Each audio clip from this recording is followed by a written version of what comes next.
Welcome to Control Your Career, a podcast to help you conquer uncertainty, shatter imposter syndrome, and rise above the expectations imposed by others. My name is Julia Toothaker, and I am the career coach and strategist at Ride the Tide Collective, my career development company where I offer career coaching courses, and I have a plethora of free content.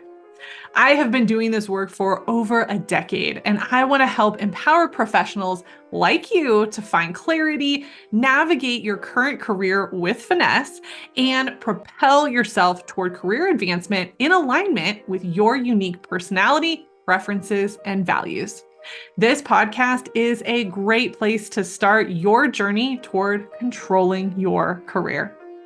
Season 10 is all about managers and specifically what managers want and expect from their employees and teams.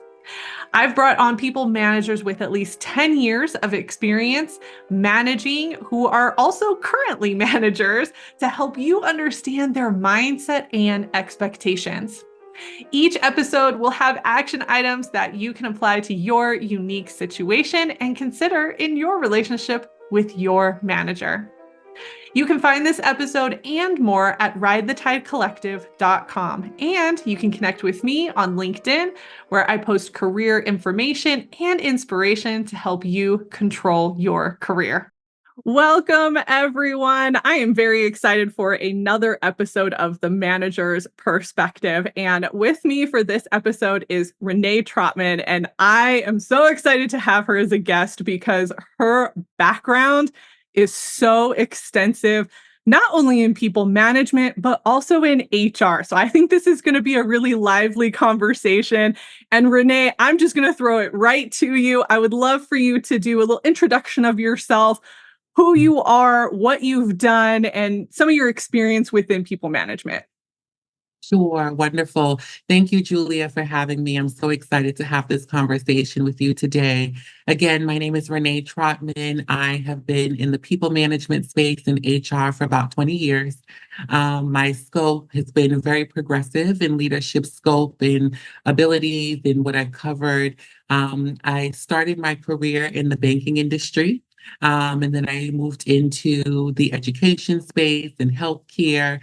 I've worked for a variety of different industries and a variety of different organizational sizes, nonprofit, education, Fortune 500.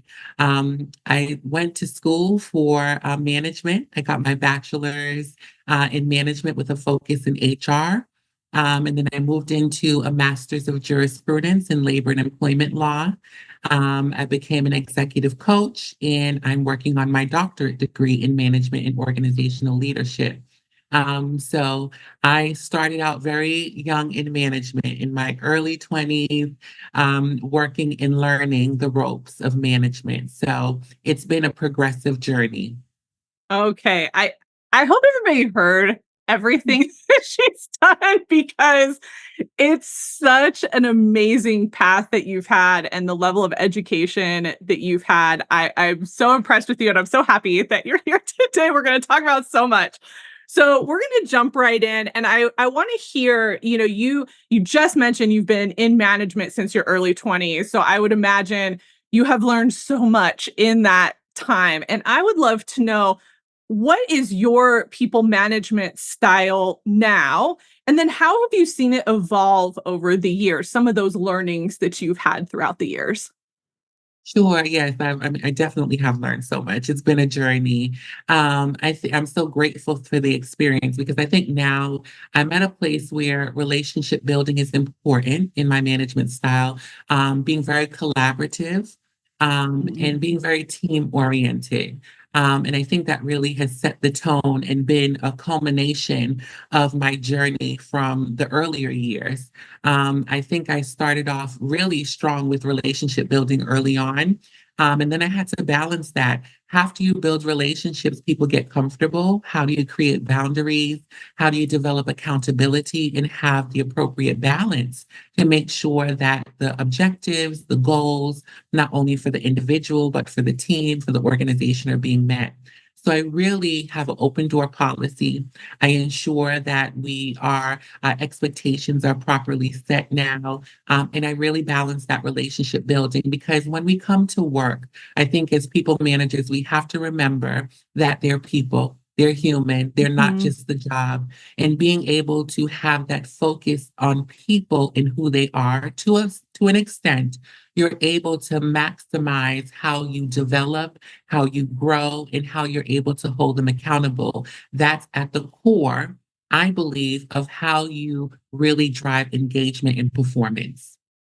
Okay, I have to say for the audience, for people who are listening to this is growth. As a people manager, this is the type of growth that you want. Exactly what Renee is talking about from her career, because we hear so many horror stories about people managers who don't treat their people well and they don't understand that human side. And not that you were ever like that, but I think where you're at now is where people need to strive to be if they're in that people management space, right?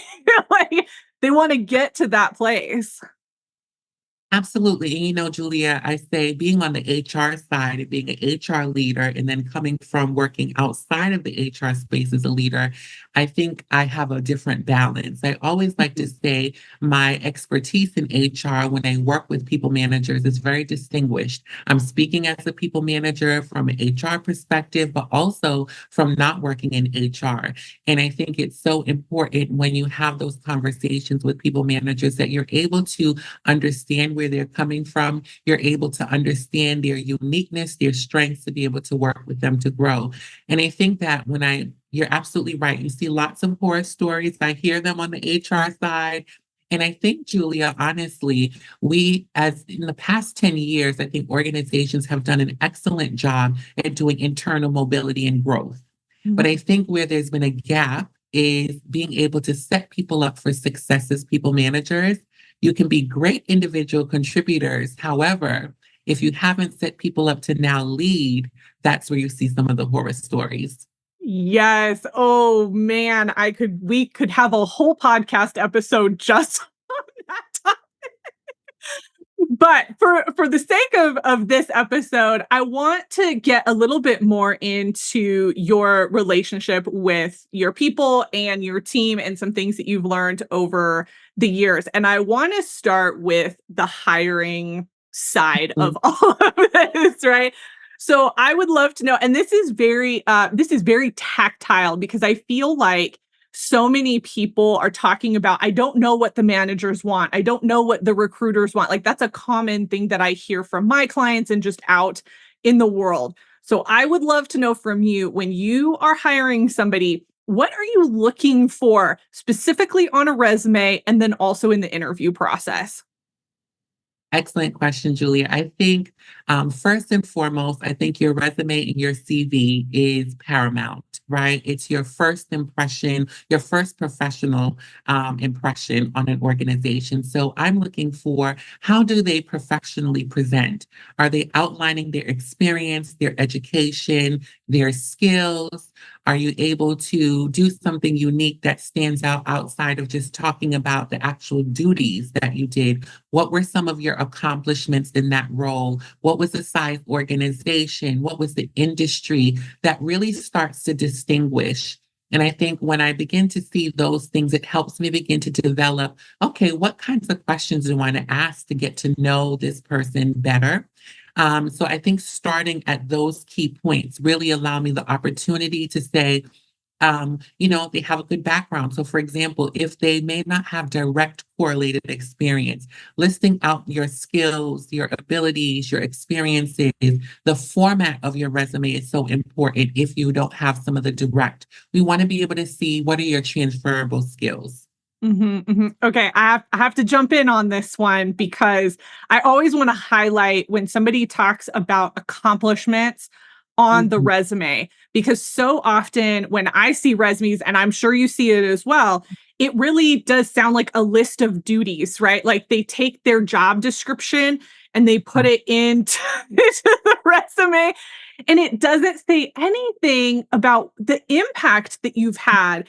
and how you did your job, right? It's not just, maybe you did something similar to somebody that also has the same title, but you're still you and you're still unique and you have your own approach and your own results that are going to be different from that person. So I so appreciate you talking about the accomplishments because I think that's one of the number one things that I see missing from the resume. Do you feel that it's similar for you?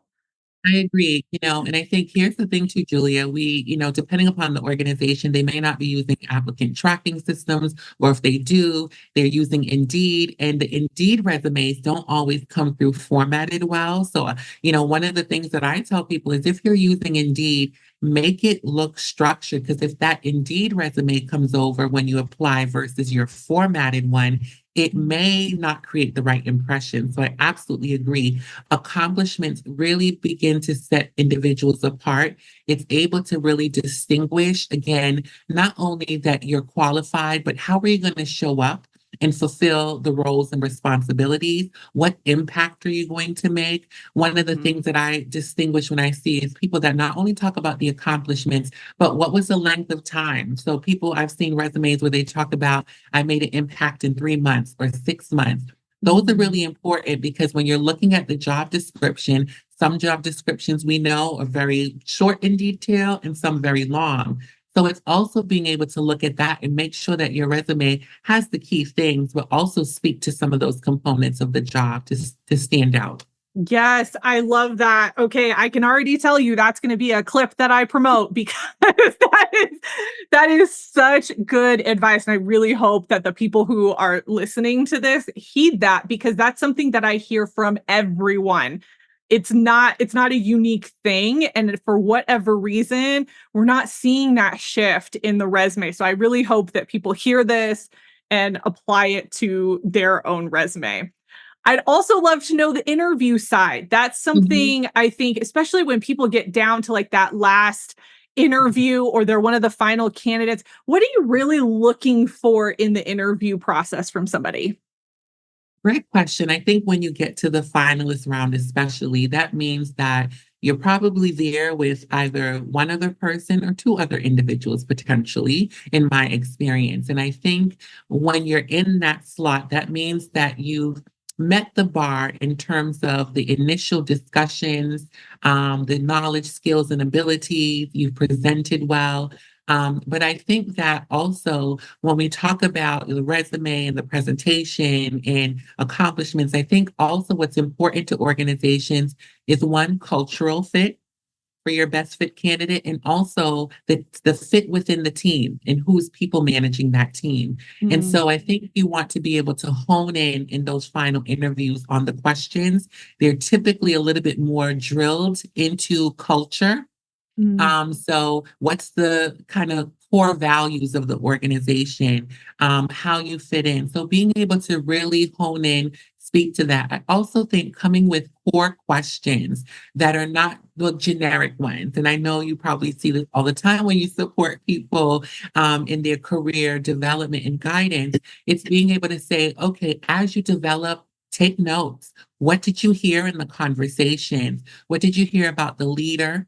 What did you hear about the team? What did you hear about the objectives in drilling? Why? Because you also want to make sure it's a fit for yourself as well. So I think in that final interview, it's being able to show that you've listened effectively through the interview and you're asking detailed questions that's really going to distinguish and demonstrate that you are going to be the best fit candidate. yes. Okay. I love that because, again, this is something that when I work with clients and I Mhm. hear a lot of people come to me, I've been the finalist so many times and I'm not getting the position. And I'm like, either it was likely a culture fit or there was Mhm. something that you weren't saying that somebody else was Mhm. saying. Absolutely. Absolutely. I have found, Julia, that the when we select the individual being on the HR side and being on the people manager side, I tend to look for when I look at the questions, I also ask the question for me personally, why are you the best fit candidate? Why should you be selected?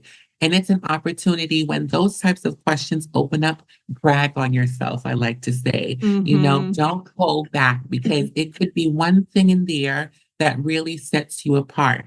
And when it comes down to culture, being able to really demonstrate and hone in specifically your responses to how you fit in, I think really is a game changer. Yes, I love that. And as you were saying that, I was even thinking about depending on the role and the level that you're applying for, your ability to answer a question like that will also show how are you going to show up for yourself and your team in terms of being an advocate or being able to influence across the organization. Because if Mhm. you don't trust yourself and you don't have that positive language about yourself, are you Um, going to be able to support your team and the organization effectively? And I understand nerves, people get nervous and all of that. It's not that like we can screen for that, but it's about are you even articulating anything that sets your case up well? Absolutely. Absolutely. I love that. I love that. Hey there, Julia here. Is this episode resonating with you? Maybe it's got you questioning how you can better communicate with your manager, team, or just learn more about how to control your career. Well, I've busted into this episode to tell you about my career action coaching. Career coaching is more than job search and resumes. It's also about managing the day to day situations that come up in your career. This coaching option is perfect for the career management situations that you're dealing with, along with other career related challenges or goals. This is a flexible coaching option to help tackle specific topics to move forward efficiently and confidently. Not all coaching requires a 6-month commitment. Career Action Coaching is 3-hour-long sessions that can be customized to your unique needs. Before committing, let's discuss what you need in my complimentary career coaching clarity call. The link will be in the show notes and the description for this episode. Now let's get back to the show. So let's go past the hiring process and into working with employees.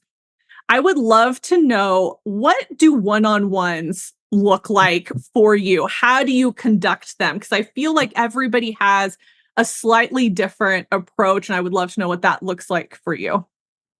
Sure. I think my one-on-ones look a little bit different based on a couple of things. One, in the beginning, when someone starts, your one-on-ones are going to be structured a little bit differently, where that relationship building takes place, setting of expectations, and really challenging that individual to really create impact. But overall, in general, my formats of one-on-one, I first start off with the personal. How are you today? How are you showing up? Is everything okay? I think that tends to bring the wall down a bit when people may be feeling nervous. Because people, even if they're comfortable, sometimes they're nervous in one on one. So creating that, what I like to call psychologically safe space. And then structuring it around, I have an agenda, but what's most important in how we spend our time together today so that I can support you. I also try to use a servant leadership approach, meaning how can I serve and support as your leader on the things that we're working on, your goals, your objectives, to make sure that you're set up for success. I find doing that. I find being able to wrap up at the end with recapping what we went through, keeping a running document of our notes. So that people have two forms of the communication, the verbal Mhm. form and also a written form. So you're aligning to someone's preferred style of communication or allowing them to be able to have both formats. And then being able to check in at the end. What are the additional things that you need, tools, resources, or support from me? And I think that method and structure has been successful for me and my team to be able to feel safe, to be able to ask questions in a safe space, and really be able to build that working relationship. That is such a great structure. I love just the mix of everything and really giving the employee an opportunity to come to the table along with you as a manager already having things that you want to talk about. There are so many people that they're like, my manager never has anything in our one-on-ones to talk about, Mhm. and I don't know what to do. So this leads me to a side question because I think this hits a little bit on your HR experience. It's more so, how would you advise someone, an employee who maybe does not work directly for you in another part of the organization, who is dealing with a manager that is not as attentive, who maybe doesn't prioritize the one-on-ones or doesn't have any structure to it? What would be your recommendation for them? Mhm. I would say, Julia, I think being able to really take an opportunity to be proactive, right? If you know what your roles and your responsibilities are, that you are being able to ask for what you need. I always say be a champion for yourself. So, although your manager may not be one that is able to sometimes open the door, I think that you create space and you ask for that space, and you Mhm. come prepared. So don't just come waiting for them to, but come in a format that allows you the ability to be able to say, here are some things that I need, here are some questions that I need. And then it allows you the opportunity to really be able to drive impact for yourself, right? And really be an Mhm. advocate. Oh, I love that. Such great advice. And here's the reality too. I think some people are just difficult to work with. Yes, yes. Some managers are difficult and they might not respond to that well, but I think as long as you are Yeah. approaching it and you feel good about it and you have a record of those interactions, that's as much as you can do Mhm. at that point until they decide to engage with you. Mhm. Absolutely, absolutely. And I think also too, Julia, I think being able to take the opportunity to seek out HR as well. So if you potentially need some support, seeking out HR for guidance, because every culture is a little bit different, right? Mhm. So if there is a culture where you need support and you're not comfortable, what's your chain of command? Right? Mhm. I think following that is really supportive as well. Some people don't have the courage in the moment, Julia, to also say send an email, right? But the number one thing that I always tell individuals is you have to advocate for yourself and help your leader help you. Sometimes leaders don't know, meaning that they don't have it. You need to give them the opportunity to adjust, learn, grow to support you. Yes, I love that. I love that advice. And I want to bring something up because I think there's a very strong narrative around HR right now that HR is not your friend. They're out to get you, all of that negativity. And this is an example of when HR will support you without doing anything else. So most HR, this is my has been my experience as well. You can let me know if I'm wrong, but basically you can go to HR with these questions. Hey, how do I handle this situation? I'm not quite sure what to do. I've tried this, I've tried that. Do you have any other strategies for me? Most of the HR Mhm, people that I know and that I've worked with, they're very open to that. And they're not going to run to your manager and say mhm, something. That's generally a confidential conversation because they see that you're trying to figure it out on your own. They don't go generally to the manager until there's some kind of complaint that's formally filed. And then that's a whole other situation. Am I right on that? absolutely. Absolutely, absolutely. And I think that you have to, and it's true, some HRs, just like some leaders, are better than others. But I think the way that you advocate is you have to make an attempt, right? And that's showing that you've made attempt for yourself. Mhm. And I think when you go to HR only for the problems, I think that you don't allow the organization, you don't allow a leader the opportunity to potentially support you in a better way. So I think that it's being open. You have to give it a try. I say, quote unquote, innocent until proven guilty, in the sense that unless you try it, you don't always know. And I think that's really important. Yes. All right. Let's go into something a little bit more negative, but I hope that we can help resource people here as well. Let's talk about PIPs or performance improvement plans. Some people have different names for them, but I would love to know, and this might be kind of twofold for you because you are a people manager, but you also have the HR lens. What what is an employee doing to even get to that point, and can they recover from it? Because most people think that once you're on a PIP, you're out, the company's trying to get rid of you. Can you provide some context from your experience Yeah. there? Absolutely. I think a performance improvement plan, a PIP, is you can recover. Let's start there. I think people have to take it very seriously. I think that people have to also make sure that you don't just assume negatively. One of my mantras is always have assumption of good intent. This leader really may be looking to, as an additional step, really be more clear in a written format. What are your areas of opportunity and how do they support you? And what are the specific areas within those, let's say, competencies of work that you really need to improve upon? I think that one thing is if there's not already established in your kind of performance improvement plan what the manager's support is, you ask for weekly meetings and touch points, unless it's part of your regular one-on-one. Ask for what you need. I think it's also important to take a moment after a PIP to review everything and come back with questions for clarity, Mhm. and really make sure that you are working on those very specific areas. I think oftentimes what I've seen in my experience is people, one, throw up their hand and say, well, I'm out the door already. And so they give up. Or they say, you know what? I'm just going to work really, really, really hard and just, get things done. And they don't get into the details. I always say, Mm. Julia, there's two parts of performance. There's the what, meaning your tangible goals, the specific things you need to accomplish. And then there's the how. How do you show up every day? Also, I think through the PIP, we're trying to determine is it a will issue or a skill issue? And so I think being able to be very intentional and really driving what you need to do in that PIP is going to be so important to recover. Okay. I love this. The will and the skill. That is I love that because I think that people this oh, I have so many thoughts running through my head right now.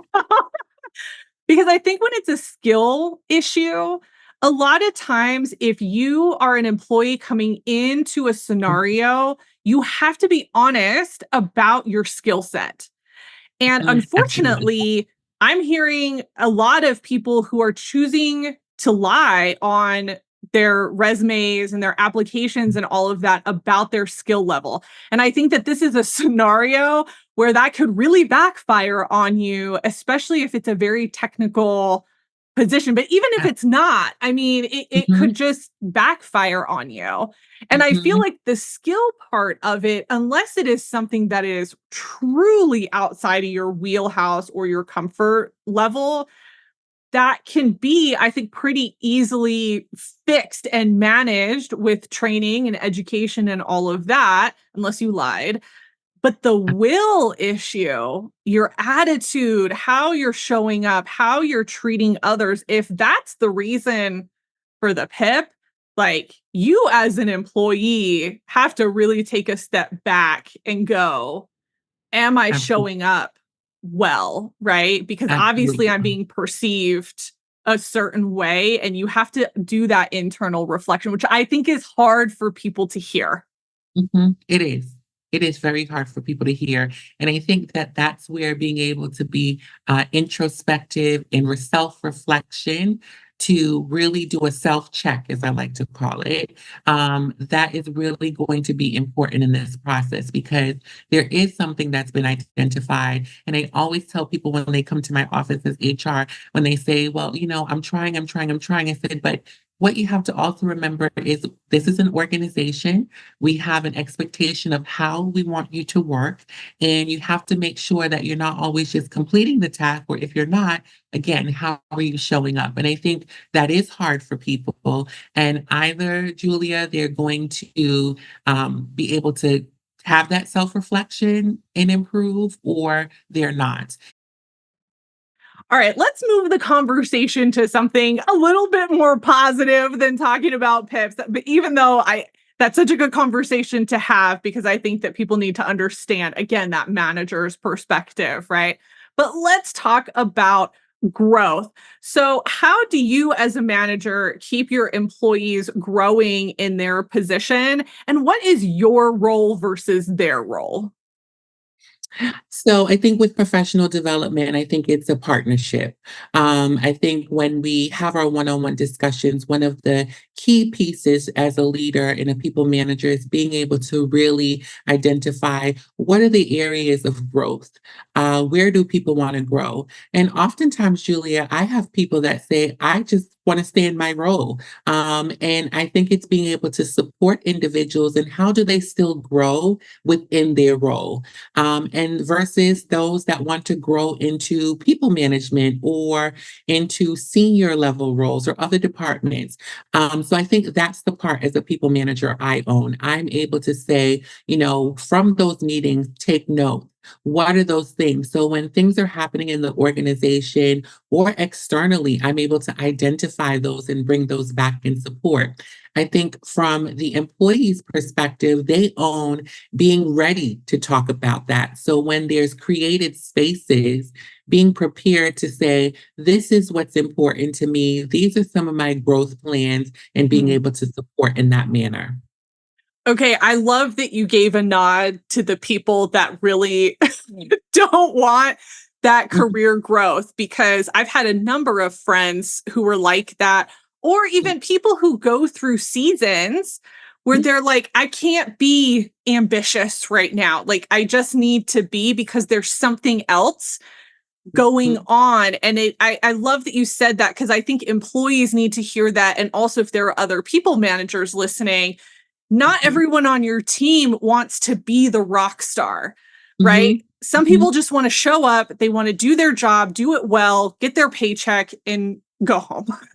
So true. So true. And it's being able to support that, right? And I think as people managers, you have to know your people, and you have to leverage, right? So to your point, maybe that individual is really good at their job and you leverage them as a internal lead, right? I think everyone's a leader within a team in their own right, in their own way. And so as a people manager, helping to develop that and say, you know what, maybe as we onboard new people, you're going to be an onboarding champion or a peer mentor, or if you don't want to do that, maybe you help me behind the scenes, in how we develop in growing our teams and team meetings and different initiatives. So I think it's being able to work jointly. It's a joint effort and a joint partnership. I don't think any employee should just expect the organization or their people manager to just do it on their own. They have to come to the table prepared.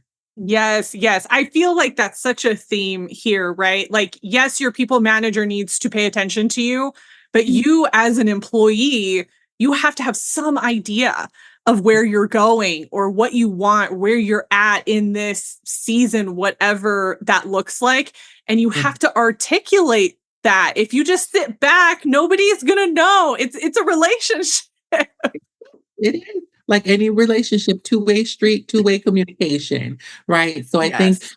but I think also, Julia, organizations and leaders have to create space. They have to create psychological safety. They have to build the relationships in order to, again, develop the two-way communication that's necessary to support employees in this area. Yes. Oh, I love that. I love that. Okay.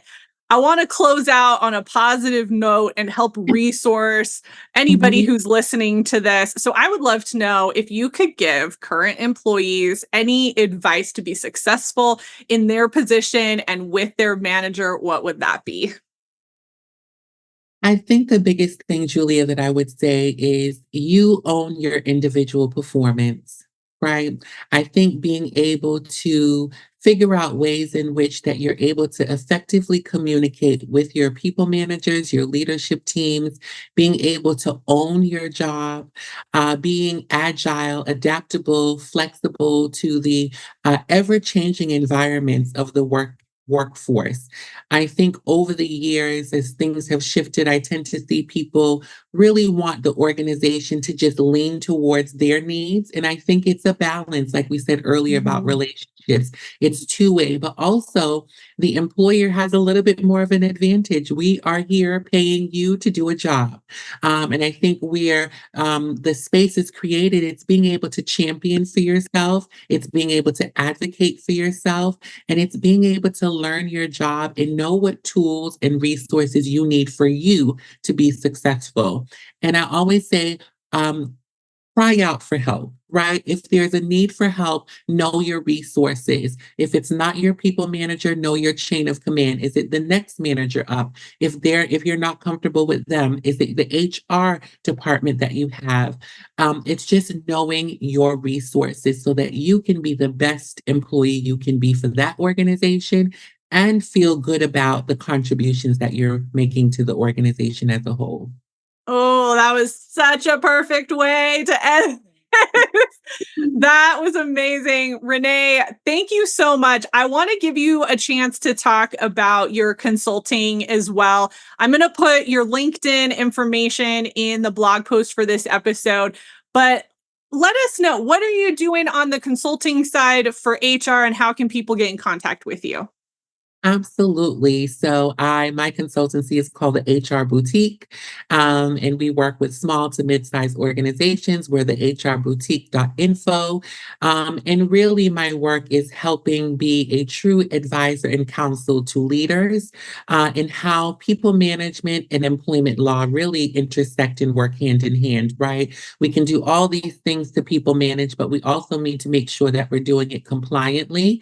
And so my work as a consultant is taking my many years of experience in working with people managers at all levels, and really ensuring that they are the best leaders that they can be compliantly, and ensuring that they're able to move the organization forward and make sure that their people operations department and HR departments are working at their maximum capacity, to really drive and support the business as a strong business partner. Oh, I love that. Renee, thank you so much. I can guarantee I'm going to be having you back because we're going to have some other conversations around some of your other specialty areas. So, audience, I hope you enjoyed her because she's been amazing. Thank you so much. And I'm so glad that we were able to get you on the podcast. Thank you, Julia, for having me. It's been a pleasure. Take care.